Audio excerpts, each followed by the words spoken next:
So I wanted to take a moment to talk about Tommy in Bleak and Tommy's role as a protagonist in Bleak. Part of the feedback that I got during my first draft of my novel, like the first draft of part one, actually, I finished it mostly during my senior year of high school and my first year of college, and there were a lot of problems with it. And specifically, one of the reasons is it was 40,000 words. It was a long, very, very long. Currently, for example, it's only 14,000 words. But one of the main points of criticism that really stuck with me was that Tommy was a generic protagonist. He was just a protagonist for the sake of being a protagonist. He seemed like he was down on his luck. He was getting bullied for no reason really by antagonists who were just simply antagonists. And that if Tommy really did write the threat that he made to another student in the previous year, then I had to be able to pull back the curtain to show that rage in Tommy, to show that characteristic in Tommy, and I really wasn't doing it, and that really stuck with me because people were essentially telling me that I needed to show, if I was going to write a novel about bullying, I needed to show more nuance to the issue of bullying, and this really resonated with me for a lot of reasons. One, in high school, one of the things that frustrated me the most was when my high school would hire this presenter from out of state to talk about anti-bullying. And there are some amazing presenters. My dad presents on anti-bullying now, and I think my dad does an amazing job, and he builds relationships with the communities that he presents with. But not all presenters do that, and a lot of the presenters that I remember from high school didn't do that at all. Like they would come in and say things like, become a close-knit community, be there for each other, have respect for each other, like just saying these platitudes that did nothing to actually connect with the high school. And I knew from my parents being in education just how much our school district was investing in these presenters, and instead of using that money to actually talk to students about what bullying issues were, and talk to students about how they could actually, how the school could actually provide support for the victims of bullying. Instead, it felt like they just hired a presenter and washed their hands of the issue and never thought about it again. And there are ways to really have deep conversations about this issue. The Google Forms that I have with my students, I ask my students, identify hot spots. Now that I'm a teacher, identify hot spots in our middle school. Where is bullying happening that adults aren't aware of? And just giving students a map, it's amazing the areas that they'll draw attention to that I had no idea where some of these things were happening. But our high school didn't really think about nuanced solutions. They hired this one presenter who came out for an hour, talked about things like just be better, be your best self, or essentially, these platitudes that really weren't going to go anywhere. Sorry, that's Remy. But these platitudes that really weren't going to go anywhere to solve this problem. And so it made me start doing a lot of research. And the one thing that really stuck out to me was the high percentage of victims of bullying, and who then perpetuated bullying in other parts of their life. So victims of bullying who ended up becoming bullies in other areas of their life. And this really resonated with me for a lot of reasons. That's Kramer, by the way. Kramer and Remy are the cats that keep appearing in this video. But that resonated with me for a lot of reasons. Like, being bullied shaped my life in huge ways.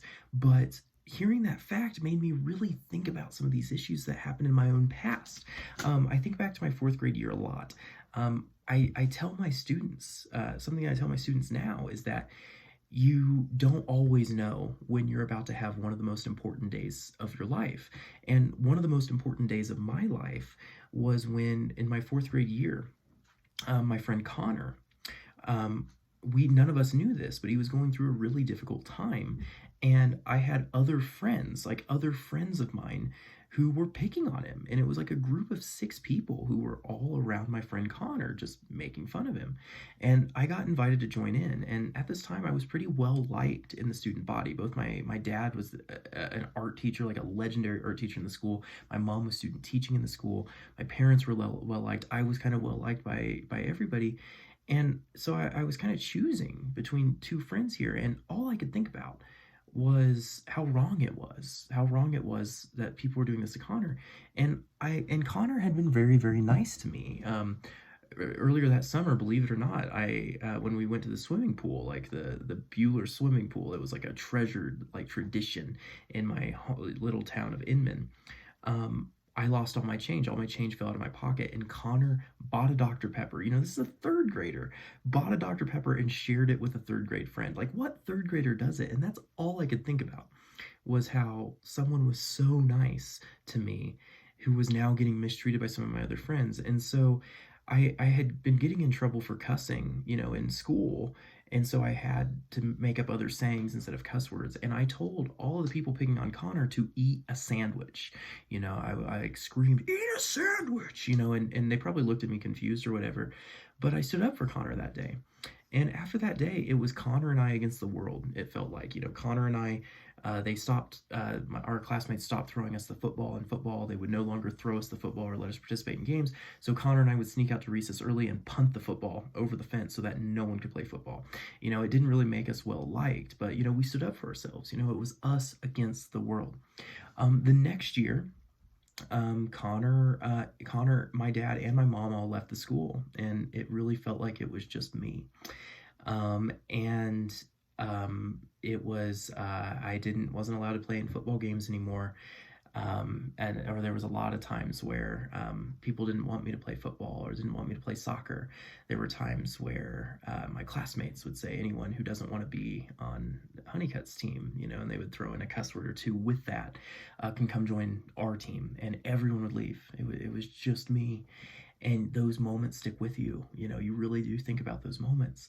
But when you get to the duality of the bullying issue, at home, my dad, being the brilliant art teacher, helped make a treehouse with me, and everyone wanted to be part of that treehouse. And I wish I could say that I accepted everyone into the treehouse, into this club that we had that was really inspired by the Chosen Ones in Yu-Gi-Oh. I wish I could say that I was fair and kind to people and accepting, but I wasn't. I was very choosy and very. I very much, it was an outlet for me after terrible days to be that, to exercise that level of judgment, that I had experienced in school. And it took me a very long time to see that I was doing that I was, while I was being bullied relentlessly in school every single day. Like, I stopped sitting at the boys' table at school because I was relentlessly teased at the boys' tables, and started sitting at the girls' table because, the girls weren't happy I was there, but they at least didn't say anything to my face. Those moments stuck with me.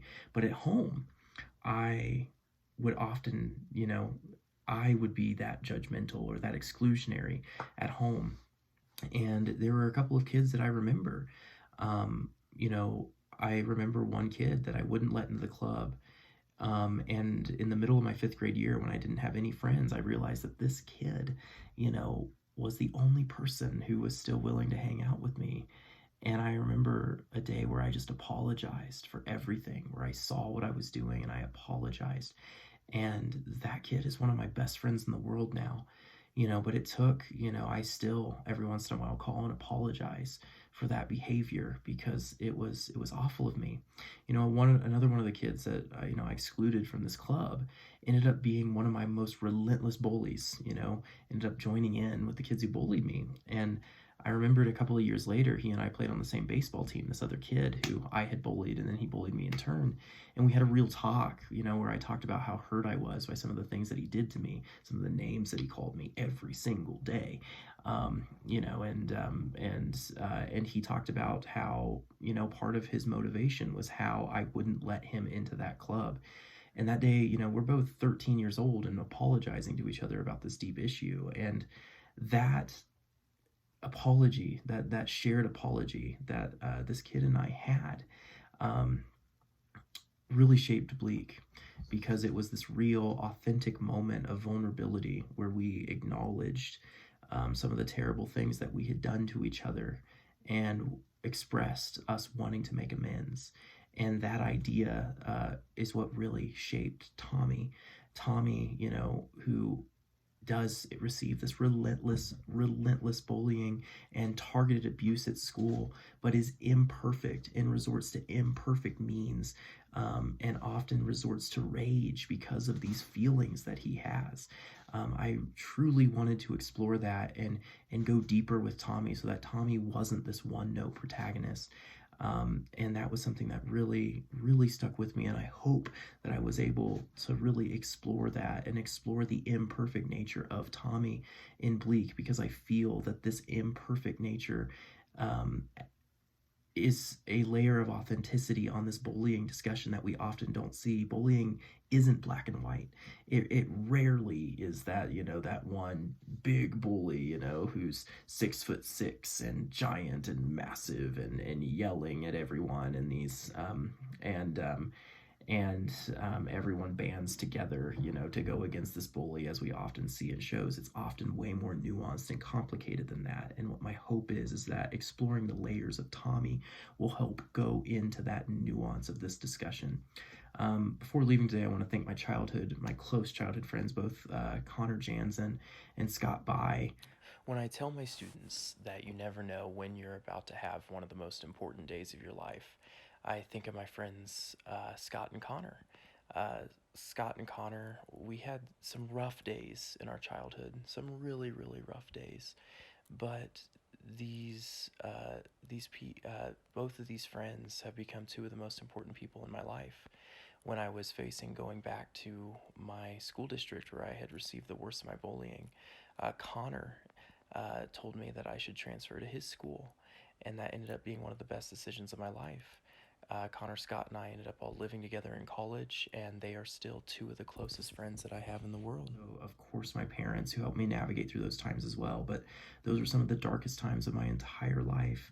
And my mom, my dad, Connor, and Scott were there to help me through them. And my hope is that I was able to kind of capture that story, and able to reflect that story in Bleak by exploring Tommy's journey and Tommy's imperfections and Tommy's rage, but then also looking at how together, there is a brighter future that is possible, and together we can overcome on such a difficult issue.